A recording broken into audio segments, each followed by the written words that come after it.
Hi. So lovely to see so many known names. I thought you would all find something to do on the 1st of January, but lovely to see you all. And we will start at 7, just waiting for some people to join. And thank you. Happy New Year to all of you who wish me. Thank you so much. I had a quiet morning actually, having some painting done in the house and things are going on around me. So, and through these 12 months, I realized I don't really have a office space or an office where I could really create a kind of a mini TV studio to come and share all these things. It's sort of part of my room. My office was, in a sense, my dance studio. That was like going to office. So it's 7 o'clock. It's Friday, the 1st of January. And this is Fridays with Andal. I want to welcome all of you. And I want to say how happy I am that our series Andal's Garden is going so well. And we've been able to reach so many people across genres. We've been able to get people excited about the beauty, the passion, the hidden layers of this amazing young teenager's poetry.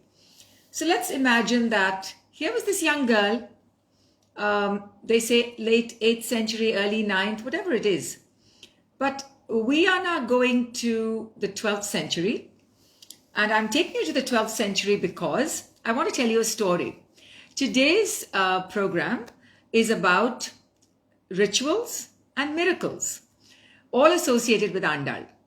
But before I introduce and invite my main speaker for today's session, I want to tell you about a story that happened in the 12th century. So it's 300 years after Andal. Her legend is growing. And Parashara Bhattar, who is a very, very famous Vaishnav savant and was the direct and the appointed successor for the 11th century famous social reformer Ramanuja. So this brilliant man, Parashara Bhattar, had an argument with the king in the Srirangam area, with the local king, and he was sort of banished, sent to exile. And he went to Aragar Kovil. It is another Vishnu Kovil near Madurai. And there he was actually feeling a bit listless, sad, because Srirangam was his life. That was his life and Vishnu was his life. Everything revolved around him being in Srirangam. So at that time when he was in this exile, somebody approached him and said, why don't you compose a shloka to Andal? Now, Andal's legend was growing. Ramanuja already in the previous century had recognized her brilliance, and her status to a goddess had already happened, and it was also growing in stature. So Parashara Bhattar composed this Taniyan in Sanskrit. And I'm just going to read you the first line so that, and I'll read you the translation, and I'll then tell you what happened after that. Neela Tungas Thanagiri Tati Shubda Udbodhya Krishnam. So it has 4 lines, and the translation is, she awakened Krishna asleep on Neela's breasts that rise like twin hills. Neela Devi is Lakshmi or Shri. She bound him with garlands of flowers she had worn. She reminded him of his duties revealed in 100 Shrutis. To that Goda we bow, we bow. So, Goda tasyai namaidamitam bhuyaye astu bhuyaha. Now, when he composed this, and this is called a Taniyan, it is actually attached to the Tirupave. In a few days, he was called back. He thought he would never be called back because the argument was so bitter, but he was called back. So this is just one of the many instances where there is a belief that if you think about Andal, if you meditate on her, and if she gives you her hand, she will never let you go. She will not just never let you go, she will take you to great heights. With that, I'm going to invite my guest speaker for this evening. Madhu, I need you to send your request, please, again. I'm seeing so many known names. I'm delighted that all of you are here. So, Professor Madhusudhanan Kalaichelvan, I'm waiting for him to send me the request. He was a lecturer in the Department of Architecture.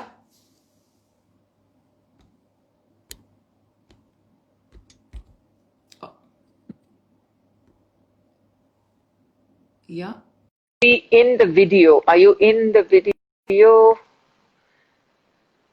Madhu. Yeah, there you are. Yeah. There you are. All right. There you are. Ladies and gentlemen, please meet Professor Madhusudhanan Kalaichelvan, Professor of Architecture in a private college in Chennai, but his lifelong passion is the history, the life, the rituals, the magic, the amazing celebrations that surround and embrace temples. And he is an absolute, fountain of information.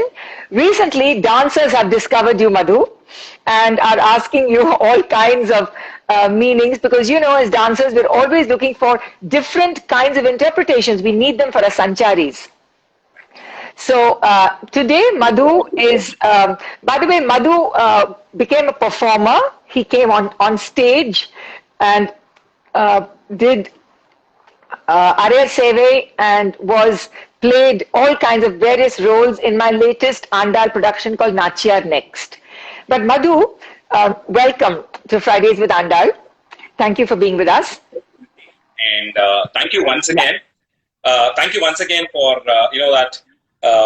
making me a performer on stage. It was such a good being part of your theatre production and doing something that I've always wanted to do.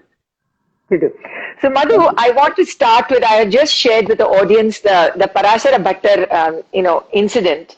And, but there's two beautiful rituals associated with Andal. Mm-hmm. So I'd like you to tell us a little bit about the Muttukuri, that is the reading of her fortune in a bed of pearls, or it's sometimes done as in a bed of rice. So just take us through that, please. This is the Muttukuri, where the gypsy, the Korati, is reading the fortune in pearls. So Muttu is pearls. Yeah. So Muttukuri is basically a part of the Araya Sevai theatre. So we're all introduced to Araya Sevai being a ritual dance music theatre in select Vaishnavite temples in Tamil Nadu, wherein there are the hereditary Arayas, the people who sing, dance, and also enact parts of the Divya Prabandham texts. So as a part of the festival that happens around Vaikuntha Ekadasi, which is actually going on now, they do enact stories like the Ramayana, Kamsavadam, Vamanavataram, and all these avatars. And of the half a dozen such productions that they do year after year, as a ritual performance in front of Perumal, what stands out is what is called as Muttukuri. So it is based out of a very, very interesting conceptual development of Vaishnavite philosophy. So the Vaishnavites always believe the Jivatmas, that is, the human beings, the devotees, the Bhaktas here, their aim is to equip themselves with the knowledge of Paramatma, who he is, what he is, where he is, and after understanding about he being the leader and we're all there to serve him, to enjoy the pleasure of serving someone who is as adorable as Krishna. And then we come to know as to why or what is it that is stopping us from reaching the heavenly abode to be at his service always. Though you are capable of serving him here in this world, your service is limited. You have constraints like health and time and chances and all those which will bind on to you and will not give you the actual essence of serving him without being bound by time or other parameters. So that is why you would want to just taste what it is to be at his service when you are here. Understand the nature of all these cards that hold on to you. Help yourself out of it through an acharya and reach the holy abode of Krishna and serve him there without being bound by time or age or any such factors. So this is the quintessence of the Vaishnavite philosophical traditions, which is made understandable to common man through what is called as Muthukuri. As you rightly pointed out, you have three characters which forms a part of the Muthukuri enactment. The primary role done by these three characters, so out of which two of them will be physically represented by the Arayars. One is, of course, the gypsy. The next is the mother of this girl who is fallen in love with Ranganatha, saw him just once when he was riding his horse during his usual parivete, his hunter expedition. So she just happens to see him out of chance, falls in love with the most handsome groom ever, Alagiya Manavalan, as he is called, falls in love with him and wants to get united with him, find out who he is. But the love and the charming chap that he is, that which is very strong, moves her out of all her normal activities.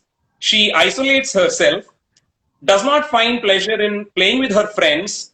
She had a pet parrot, which she completely forgot to dress herself up, to groom herself up. So all those normal aspects of her, she forgot.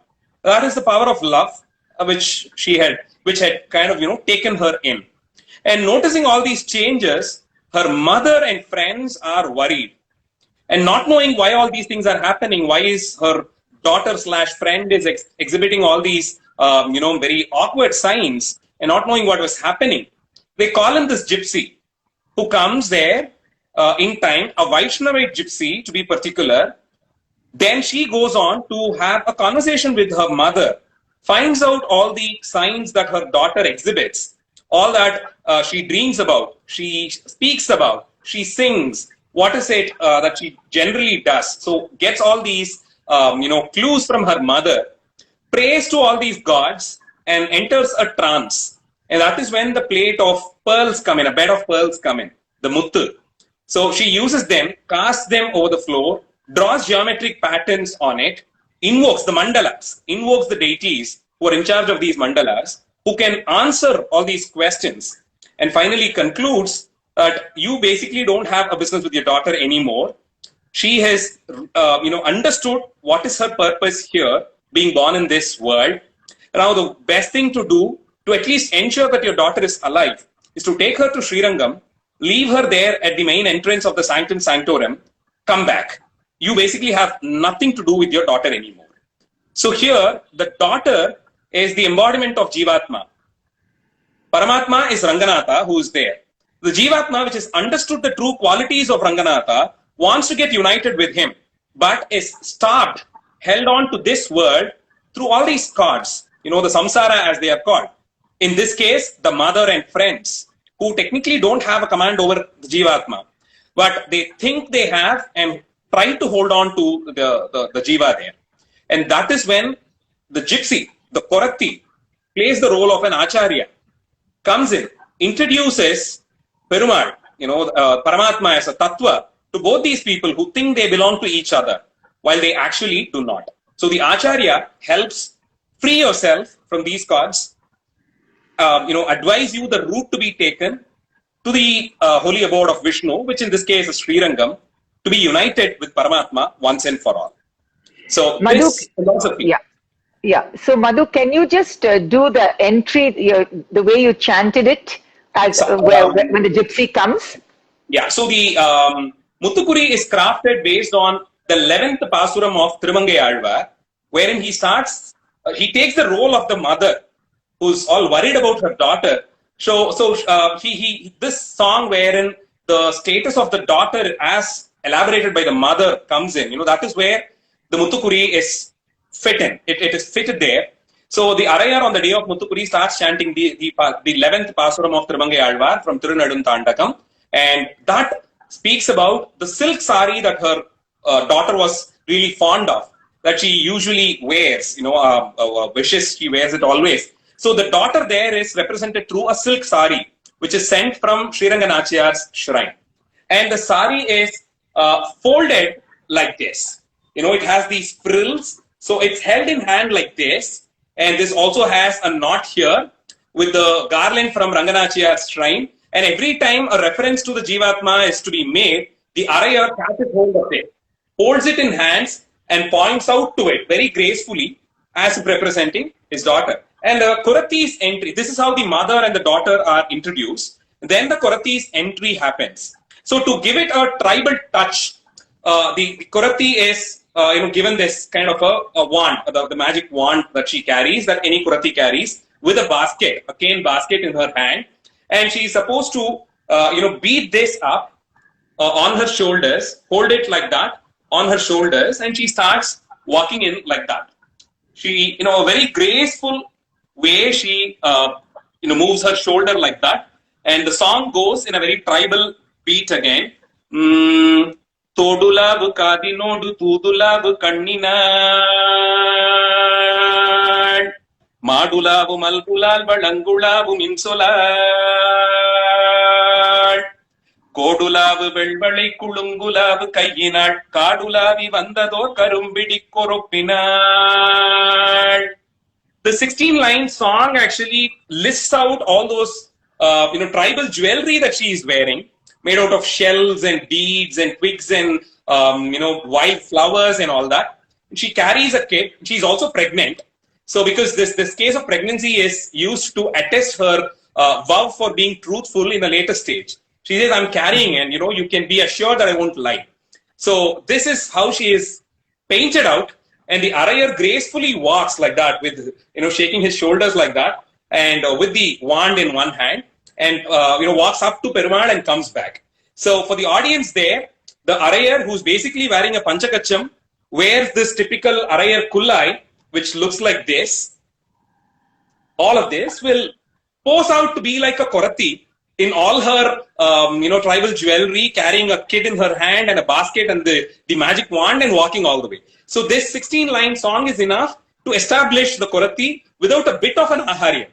That is what is special about the Arayar Sevai theatre. So there is, actually I can say not even minimum, there is absolutely no special aharyam that gets into it. But for minimum props like the magic wand or the basket that they carry or the bow and the arrow when they enact Ramayanam. So there is no elaborate aharyam. It's just the music and the words, probably the lyric part of it is really well crafted to bring in all the characters live there with the backdrop, light effect, all that you want for a production theatre, for a theatre production. Well, so, Madhu, they will say that this is Ekaharya Abhinaya, where an Arayar, like the Bharatanatyam dancer, is standing there and then goes into all these various worlds and recreates those narratives and shares them with the audience. So that the Arayar is male, slipping into gender, becoming the Korati, becoming the female. It's really very interesting theatrically. But for people who are listening, I just wanted to also tell you that it was the tradition of the Korati and the Koravanjis that later became like, dramatic texts. These were also, this is like the second wave of the Bhakti movement, right? Madhu, 6th to 9th century, we had the first. So from 9th to 12th and beyond, it was getting consolidated. And also at the time around the 12th century, where I was talking about Parasara Bhattar, already the Vachanas in Karnataka, people like Akka Mahadevi and women were beginning to also voice their own personal devotion. It happened to be to Shiva, but in a sense, women's voices were also being awakened, were being, invited. We had it here much earlier, both in the Shaivite and the Vaishnavite school here. The Shaivite tradition starts off with Kalaichelvan Ammayar. She's the first Bhakti poet who composed songs on Shiva.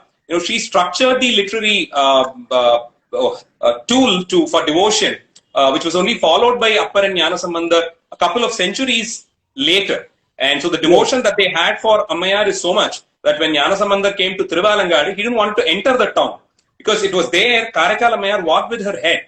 When she herself hasn't walked on food, I shouldn't enter it. That's the kind of respect that they had. And talking about the Ekaharya Aharya thing, I'm only reminded of the Dasavataram part of the Nambi Natakam, the Kaishika Natakam that you have choreographed at Trikurungudi, where it is just that one shawl that is used for all the 10 avatars, one after the other. So it's just that one shawl, but nothing else. And that turns out to be a curtain. And also when the Narasimha Avataram is presented, the way Narasimha tears out the intestine, the shawl is just folded, multiple folds, and that's used as the intestine for the dancer to hold when he does the Hiranya Samharam. So this is a very classical style. In temples, when you have a constraint of bringing in a lot of props, or the aharya being heavy is not possible, I think this is a very brilliant tradition that they have absorbed in several temple theatre.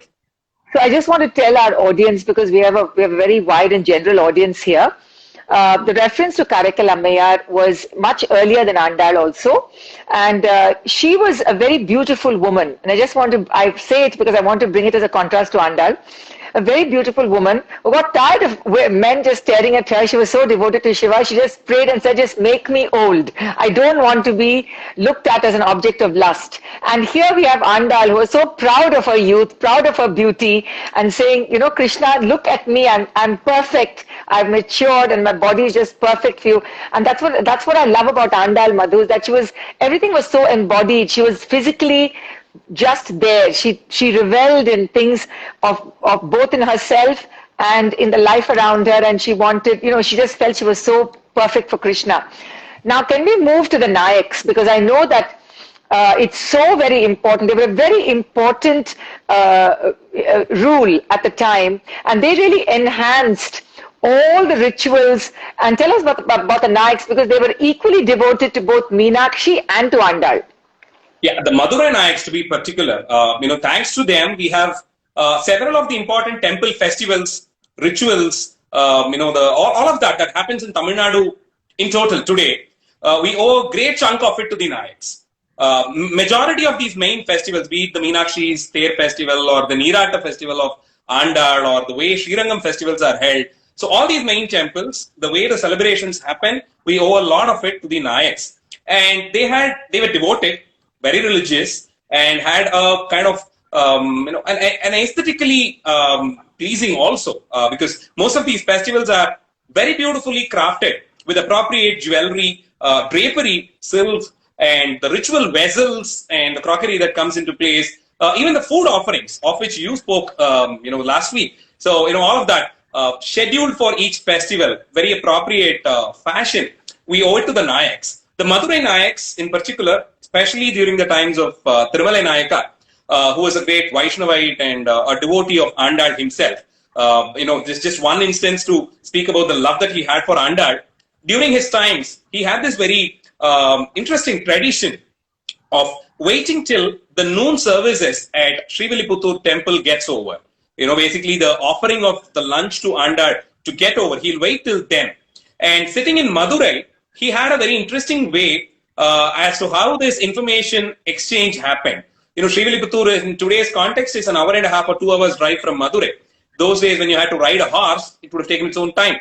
So Thirumalai Nayaka had a system of communication wherein he built bell towers at frequent intervals parallel to the highway that connected Madurai and Srivilliputturu. So the moment the Madhyana Puja or the afternoon services, the puja at Andal temple gets over, after the food offering to Andal is over and the bell for the service is rung, the sound will be heard to a particular distance, and there will be a bell tower built there and a person put in charge. The moment he hears the bell from Andal temple, he will ring the bell in that tower, and there will be a series of such bell towers till the entrance of Thirumalai Nayaka's palace in Madurai. Maybe in a couple of minutes, this information can be transferred, and the moment Thirumalai Nayakar hears the bell at the entrance of his palace being rung, he would wake up from his throne, and for all of his ministers and everybody to see, prostrate in the direction of Srivilliputturu to pray to Andal and ensure that Andal's lunch is over. He would break for his own lunch. So that's the love and devotion and respect that Thirumalai Nayaka had for himself, for Andal. So it was during his times that many of these festivals that we see in Srivilliputturu as they are done today was planned and executed. And the most interesting one is, of course, the Neerata Utsavam. So the Nayaks had, quite an aesthetic sense with which they work. So Neerata Utsavam or the Vaikunta Ekadasi and the Arayar Sevai that happens along with it, most of it as it is seen today was done during their time. And it was also the time when you had the Portuguese influence and so, various perfumes that went into offering to the deity. When they traded with the Portuguese and, so there was all these perfumes that entered too, like attar and all the other perfumery that came in. Silk from other countries and from India too. Embroidery pattern, the sewing techniques as it was brought in. So there was a very interesting cross-cultural influence that went into temple arts and performing arts too. Starting from architecture to painting on temple walls, most of these Nayaka period murals that you see, there are very interesting, crossover from other culture. There is a painting from the 18th century, that's late 1800s, wherein you see Krishna and Rukmini posing for a photographer. So that's 100 years back. So you have a colonial period camera with a black cloth, and the photographer is holding it and focusing, and the people waiting to be photographed in the studio is none but Krishna and Rukmini. So you have these kind of cross-cultural influence that came in during the Nayak's period. So temple arts, performing visual, the articles associated with rituals and pujas, festivals and all this. In Srivilliputturu, you have something called as the Parangi Narkali, which is, Parangi is generally the term that we use to refer the colonial people. So the Parangi Narkali is a chair from the Art Deco period. So the Art Deco style chair with bent legs and a high-rise back and a very embellished armrest. So that is a Vahanam for Andal in Srivilliputturu. During one of the day's festival, she is brought out of the temple for the procession, seated on the Parangi Narkali. So we have several such interesting influences that were brought into the temple, especially during the Nayak time, and so are the festivals and more. Andal as a philosophy was very, very happening and popular mostly during the Nayak period, probably after the Islamic invasion. It was during the Nayak period the Srivilliputturu temple came back to life, and it was organized with many festivals and all these offerings that were made by several devotees. Are we talking about 16th century now? Starting from the 16th, slowly, and mostly during Tirumala Nayak's time, all these changes that happened there at Srivilliputturu. Yeah, so just take us through the Neeratal. Tell us what happens for Andal's hair and that whole bathing ceremony. Neeratam is an ancient Tamil custom. The month of Margazhi, especially the last 10 days or sometimes the complete month, is used by the women folk to observe a vow, which is also seen in the Bhagavata, wherein the Gopikas in Gokula also during the month of Margazhi, that is mid-December to mid-January, the peak winter season, observed this fast. So taking a ceremonial bath is the most important part of this vow, which is prescribed in the sacred texts. So we have in the ancient Tamil society also what is called as Thai Neeradal.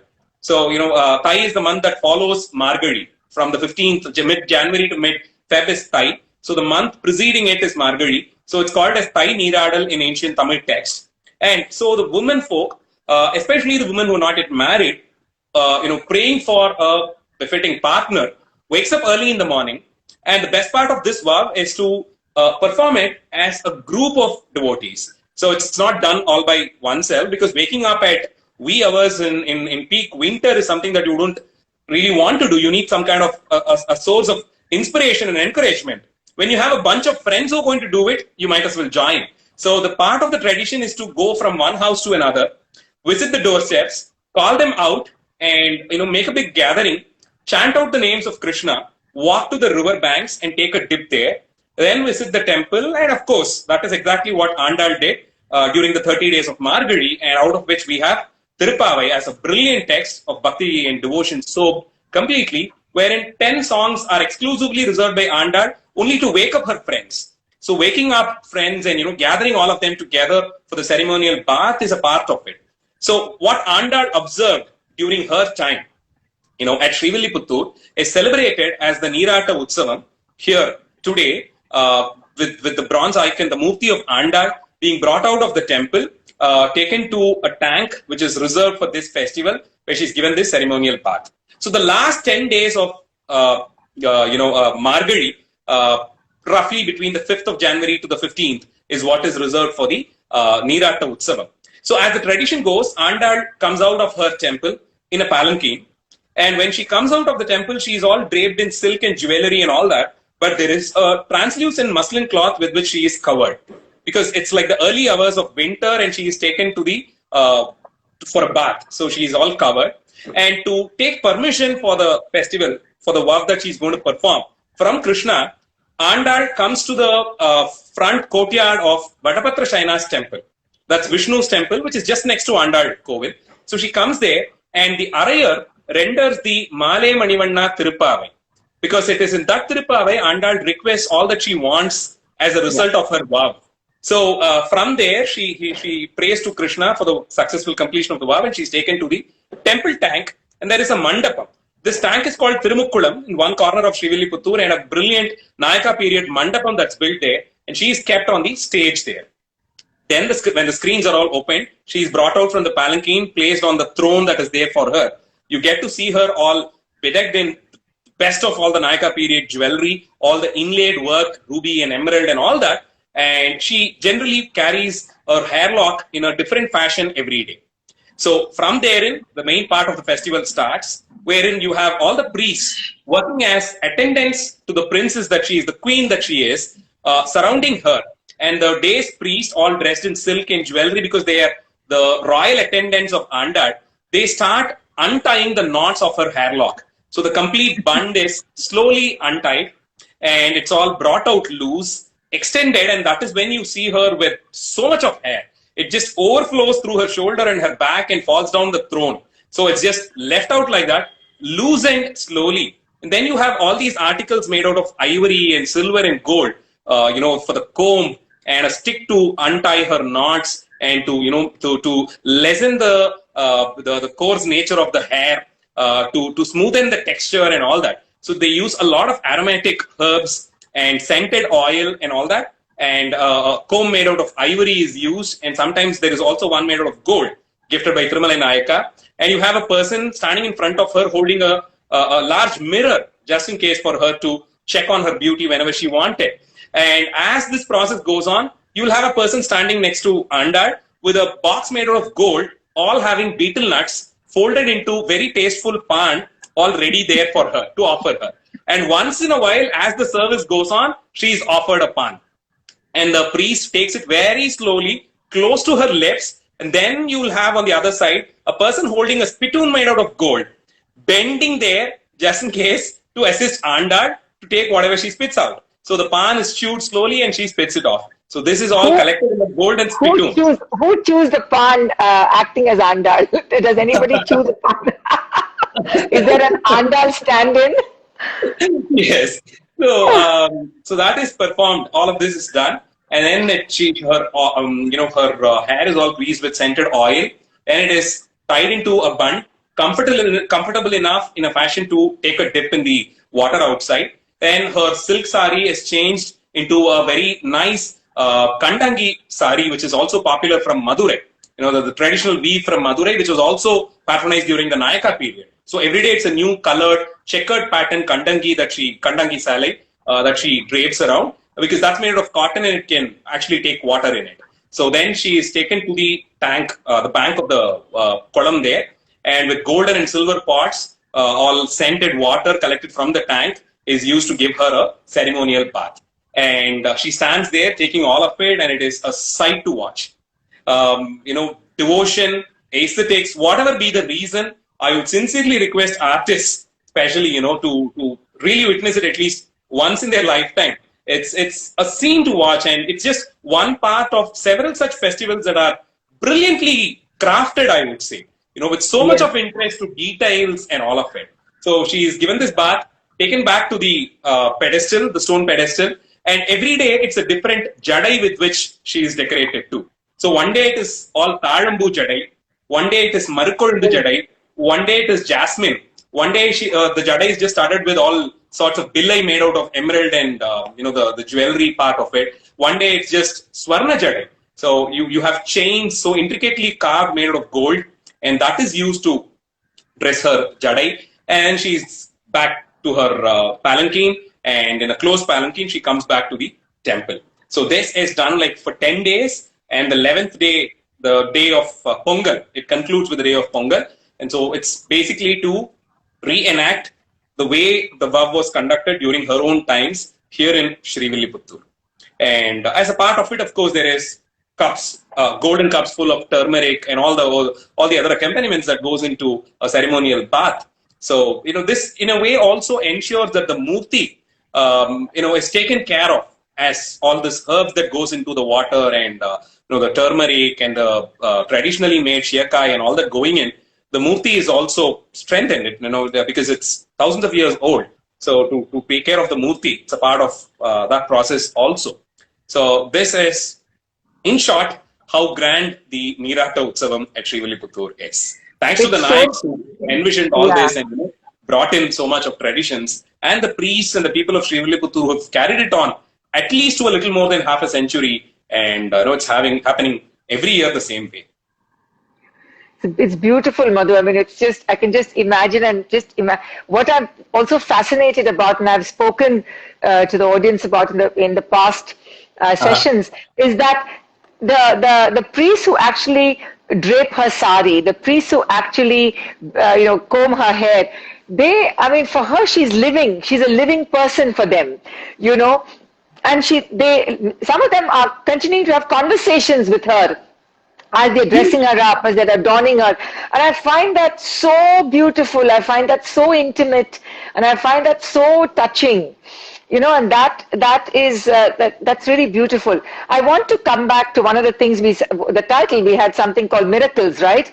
Yeah. So you have this real life story that happened not that many centuries ago about this theatre owner, this dramatist, and his tryst with Andal. I wanted to tell us that story.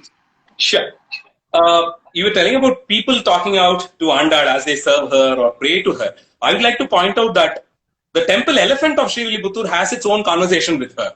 When the elephant is brought there to serve her, to fan her, or to basically entertain her, there is no way that the mahout can force the elephant out, because she would be having a conversation with Andal with all that love. Only when she decides that it is done, she will move out. So that's how Andal is, or for that matter, most of these deities are looked upon. So here is a story of a dramatist, a drama theatre owner, in fact, called Kannaiya Naidu, Kannaiya, and from 19th century, 1872 to be precise. So not very far, not very long back. So he was from Tanjavur district, and by around 12 years of age, he entered theatre. And by the end of his teens, he was already owning a theatre troupe all for himself. So that was the time when the theatre movement was very popular and social themes and all that was staged. So this Kannaiya, who was initially very successful, for whatever reasons, faced several flop shows, and probably that led him to a loss. And the theatre was dissolved, the company was dissolved. So he was all on his own. After having sold all the props and everything that he had, with nothing in hand, after trying his luck in Madurai and Tirunelveli, came to Srivilliputturu, stayed there, begged for food, found his one spare meal a day by begging out there, and only to feel sorry for his own fortune, he used to sleep in the mandapam in front of Andal Sannadhi. One night, after having prayed to her and he went to sleep, had a dream wherein Andal appeared in his dream, suggested that he takes up her story, authors it into a drama, train people and perform it on stage. The best part is, she also suggested two other dramatists from Madurai who were looking out to be a part of a drama troupe. This is what he says. So out of nowhere, he went back to Madurai, found these two people who were employed in a hotel in Madurai, and as cooks. So spoke to them, and they were also in for a surprise when they said, no, Andal told me about you in my dreams. So the three gentlemen formed a troupe, wrote the story of Andal, the Charitram, into a drama and performed it. And it went on to become a super hit. And the drama troupe traveled to Sri Lanka and Rangoon and Malaya and all those places where you had considerable Tamil population in those days, end of 19th century, and made a fortune, in fact. He came back to produce more such dramas like Nandanar Charitram, Bhagavad Gita, Ramayana, and all these. And his drama troupe became very, very popular and very sought after troupe. So of all the earnings that he made, he spent a considerable part of it to Andal Kovil. I in fact have the list of offerings that he made. It includes 1 elephant, 2 camels, 3 cows, and a bull also. and a pot made out of gold, what is called as Kannaya Kodam, after the gentleman who offered it. And there is a very, very expensive, beautifully crafted necklace called as Kannaya Padakam, the pendant of Kannaya, which is made out of gold and emerald, diamond and emerald. And there is also the number of stones that goes into it and all that. And a spittoon made out of gold, 6 glasses to offer milk to Andal every day in the night times, again made out of gold, a tray to hold all these offerings to give her, again made out of gold, and Rangoon Kasamale. So he's made a Kasamale made again of gold, and Tangattal Saida Mam Pinju Male. The manga male in Chuluvanga. You have these little pendants made which shaped like mangoes. So and the male also was also given, and Tanga Kodam and tumbler and Machil Padakam, Mampinju Male, and all of this. A Tandiyal, so much of silk, screens made out of silk. Because when food is offered, you draw a screen in front of her. He wanted to have those screens also made out of silk, and so several of these offerings made to Andal during his times, and evaluated way back in early 1900s. All of this comes to several lakhs.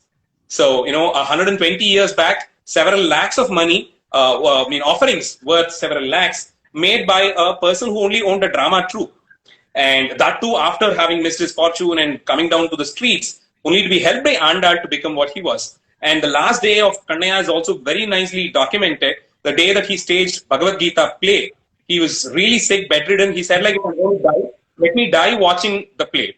So he had asked his people to put him on a cot in front of the stage, and he also commanded, even if he dies in between the production, as he was watching it, the show should go on and the drama should get over, because for him, every drama was an offering to Andal.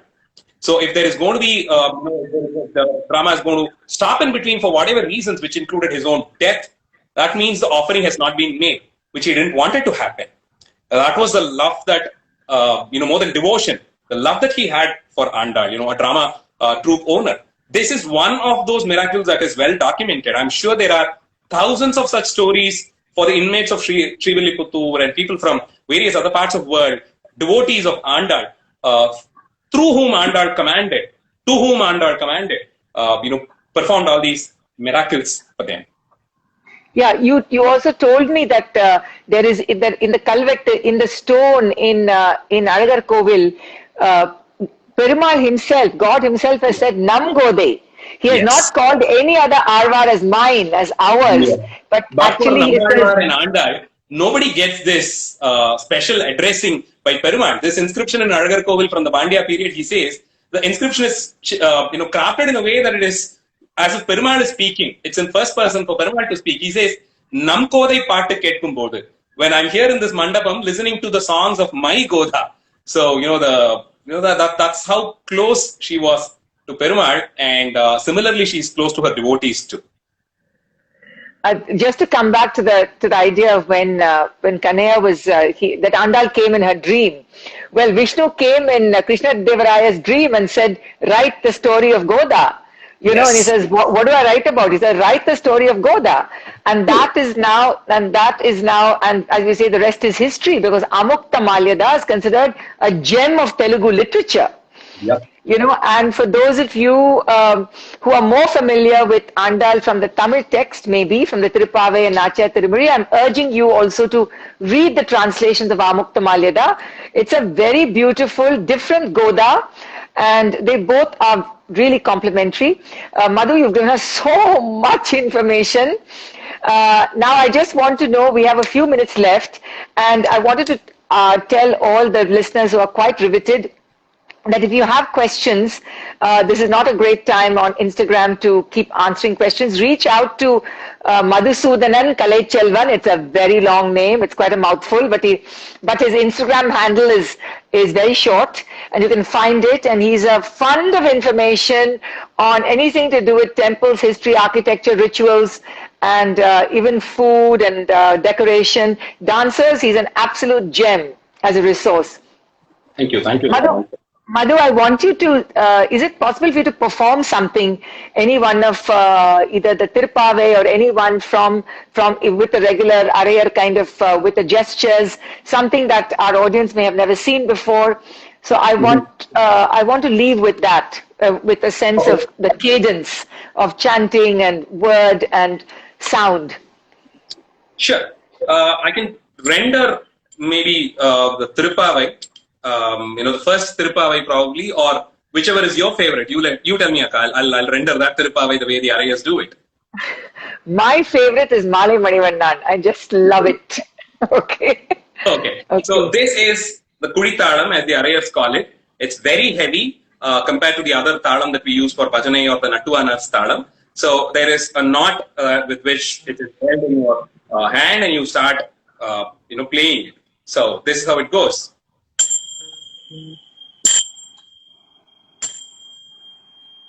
So any presentation starts by playing the talam 3 times, and then you start actually rendering.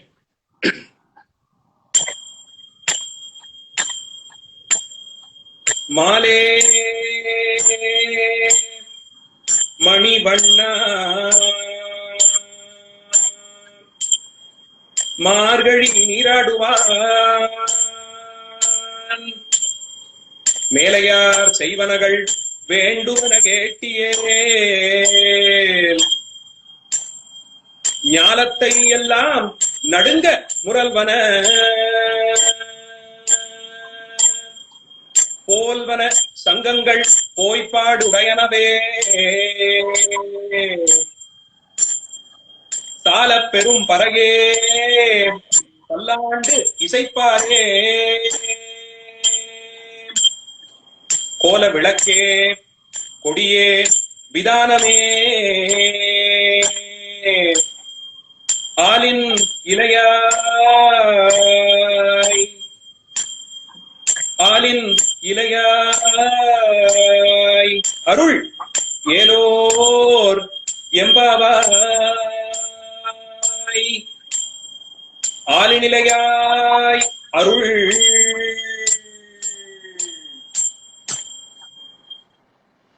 That's how it's rendered by the Arayas.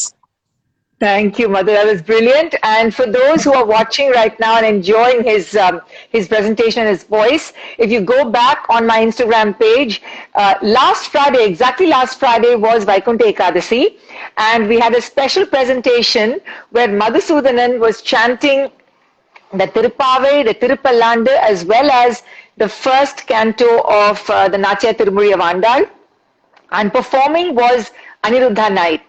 So if you have missed it by some chance, you can also see him as the priest, and it was a beautiful presentation for about 20 minutes, and after which I had my presentation of food and faith. So as I said, it's been such a great pleasure, Madhu. I know you and I are going to have more and more conversations about Andal and many other things. I want all of you to remember that this is really a very special month. And it's not just that the weather is wonderful, that all of us can wear, especially here in Chennai when it's so hot, that I can really enjoy wearing silks, but also that during these very special times when we don't have the opportunities to go out and actually mingle, this is a great time for us to read. And maybe one of the things that I would like you to read is reach for books of Andal's translations or for the other Bhakti poets. We have with us in the audience a wonderful poet, Priya Saruke Chabria, with whom I'm going to be in conversation next Friday on my Insta Live, because it's Priya's an award-winning poet, but really I think Andal took her hand, and her book of Andal, the autobiography of a goddess, has won her an award, and she goes back to Andal. So we're going to discuss about what it means for a Tamil Vaishnavite woman who didn't grow up in Chennai, for whom Tamil was not such automatic language of how did she come to hear Andal's call, and what was the process of the translation. But that's next Friday. For now, I want to just thank Madhu, and I'm telling you, let me see if there's anything here. Priya saying something. Thanks, Madhu. Thanks, Anita. Yes. Thank you so much for this wonderful information. Yes, there's so much information Priya has said in one of her interviews, you try to catch up with Andal and she overtakes you. She's always ahead. She's always surprising you. So I want all of you to try and catch Andal's Garden. It's a daily series that appears every morning at 6 a.m. IST across our handles. And in the evenings at 7 o'clock, we have our Friday sessions like this. But we have a lot of artists, dance artists, who are attempting to respond to the Natya Tirumuri, a lesser known but beautiful text. Thank you all for being such a great audience today. I've had such fun. Madhu, thank you so much. It was really nice. And what would be a better topic or a time to talk about? Margazhi and Friday evening and Andal, and I think it just made the new year perfect, just perfect. Yes, thank you so much. We'll have many more conversations, but for now it's time to say goodbye. Andal Tiruvadigaley Charanam. We bow to this, her spirit, to her magnificence, to her imagination, her brilliant, her poetic merit. And Madhu and I are seized. I know Priya is seized. We hope more of you catch the Andal madness. But until next time, be really safe, everybody. Thank you for joining us. Stay healthy and just be grateful for the breath we take. Good night. Thank you all.